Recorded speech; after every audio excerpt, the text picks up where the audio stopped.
I am not going to give equal time to all of these papers since Dr. Edelstein is going to be happy no matter how much time I spend talking about his paper. I will shortchange him slightly. I would ask that we consider carefully what we mean by irrationality. It's a book that I found interesting. I don't think that I agree with all of it, but it was interesting nonetheless and thought-provoking. A book called Passions Within Reason by Robert Frank, which attempted to come up with a rationale for what seems like irrational behavior.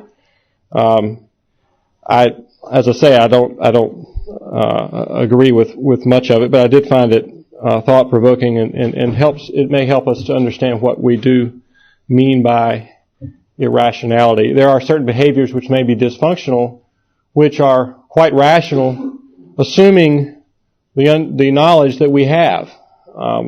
So there can be poorly informed but rational behavior that looks dysfunctional. Dr. Hamilton's talk was also interesting. I remember the movie very well from seeing it shortly after it came out on DVD. I found it encouraging that socialism, at least the outright socialism, is downplayed in the film, even if the capitalist there has clear moral failings and seems to be increasingly corrupted over time, eventually toward the end of the film, engaging in a murder. But it does seem encouraging, not least because apparently Hollywood feels that the outright socialism of the book might not play very well to the American public. I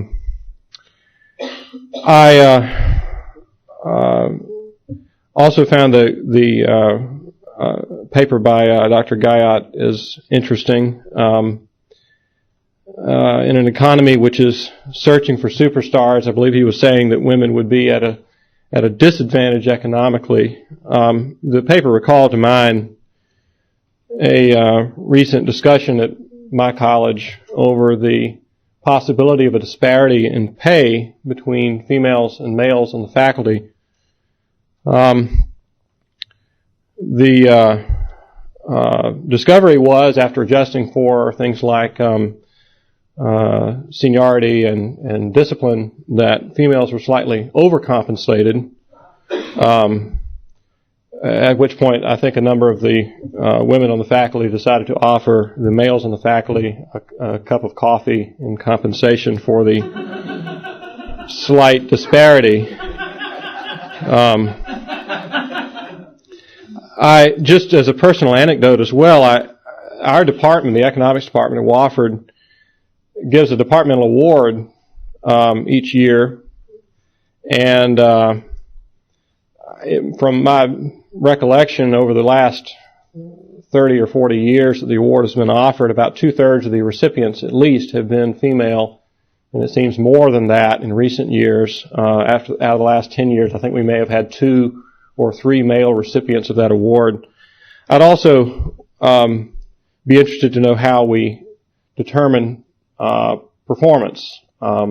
Graduation rates and awards are afflicted by a number of different factors, not only actual ability. There are a number of other things, political.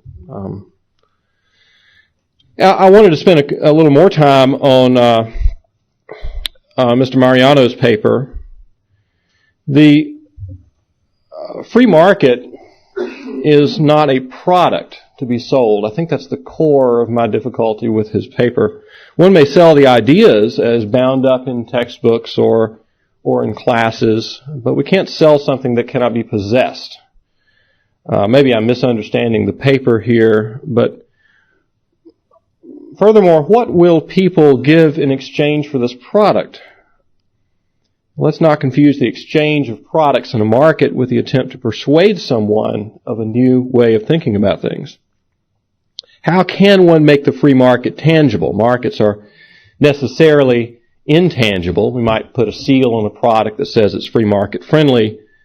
But markets are a set of actions, not tangible material goods or services. What I believe Mr. Mariano wants to do is to get people to accept market ideas in the same way that they've accepted the sustainability or green ideas, but entrepreneurs are selling in that green or sustainability movement. They are catering to the unique preferences of people who have already been persuaded of an idea. I saw recently when I was buying an airplane ticket that the website offered me an opportunity to offset my carbon footprint from my trip by paying an extra $30 or $40. I have no idea what the money was used for or would have been used for, but it is the service of assuaging a conscience that they are selling. Perhaps one day we will see people offsetting their contributions to tyranny. Maybe when they go to the courthouse to get zoning restrictions applied to their neighbor, there will be a box outside with a sign offering to offset their statism footprint with a $30 or $40 contribution to the Mises Institute. In such a case, the Institute would be providing a service of assuaging a conscience, catering to the preferences of people who have been persuaded that what they are doing at the courthouse creates a cost that must be atoned for in some manner. I think the problem, essentially, with the green movement is a conscience that is badly informed. How much time do I have? Okay, all right. Well, I think I had more concerns with Professor Mulligan's paper than most of the others. I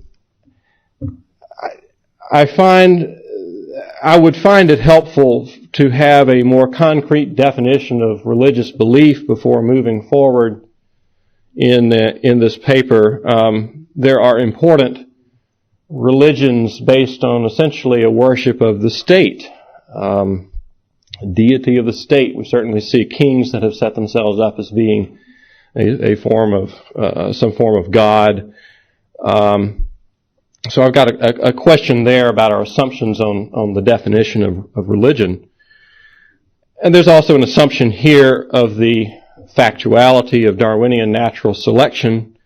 I realize that certain assumptions must be made in any paper, and it is not, we can't expect a whole rendition of the whole Darwinian thesis, but I think the main problem here is that Professor Mulligan is trying to show a logical path from the germ of Darwinian natural selection to religious belief to low rate of time preference. And he says that even false beliefs, and perhaps even especially false beliefs, might be useful in promoting this low rate of time preference. Now, the problem I see here is that this is not sufficient to reject the alternative, that beneficial social orderings are the result of adherence to true religious beliefs. In other words, there is more than one explanation for the survival-enhancing properties of social orders. Pointing out an evolutionary benefit from religion does not mean that this is the reason for the emergence of that social pattern of religion.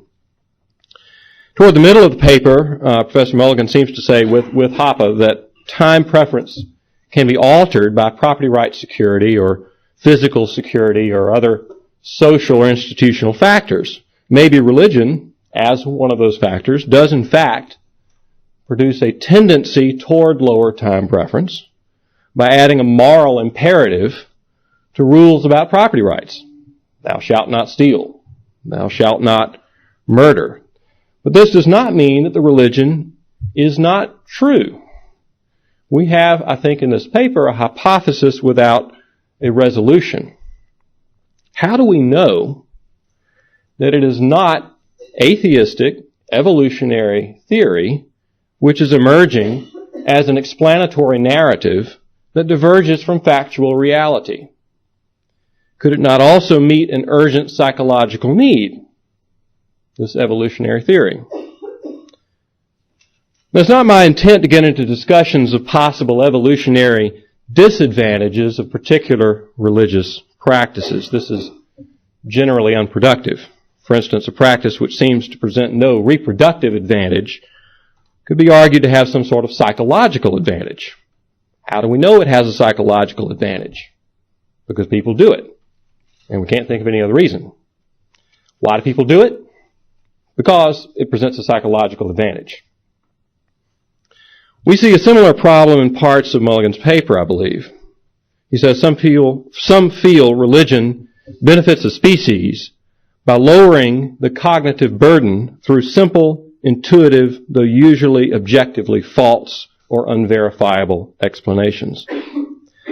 Others, he says, feel religion imposes a dual burden of simultaneous acceptance of two explanations, a naturalistic one and a religious one, for every event. But this added burden is beneficial because it contributes to the evolution of a more powerful brain. So if religion makes, and this is me now, not end quote. So if religion makes thinking easier, it's evolutionarily advantageous. If religion makes thinking more difficult, it is evolutionarily advantageous. If religion emerges, it is evolutionarily advantageous that it do so. If religion declines, it is evolutionarily advantageous that it do so. How would we know if some religious practice is evolutionarily disadvantageous? It fails to survive. Why does it fail to survive? Because it is evolutionarily disadvantageous. I'm running out of time, so I will only mention one of the two cases I have here for which we see a religious activity which seems to work against the perpetuation of the species. End-of-world cults would be one, human sacrifice would be another. I think the matter of human sacrifice is, as Dr. Mulligan says, particularly problematic. He makes the relatively easy case for the abandonment of the practice as evolutionarily disadvantageous, but neglects the much more difficult problem of how it would emerge in the first place if it is so disadvantageous.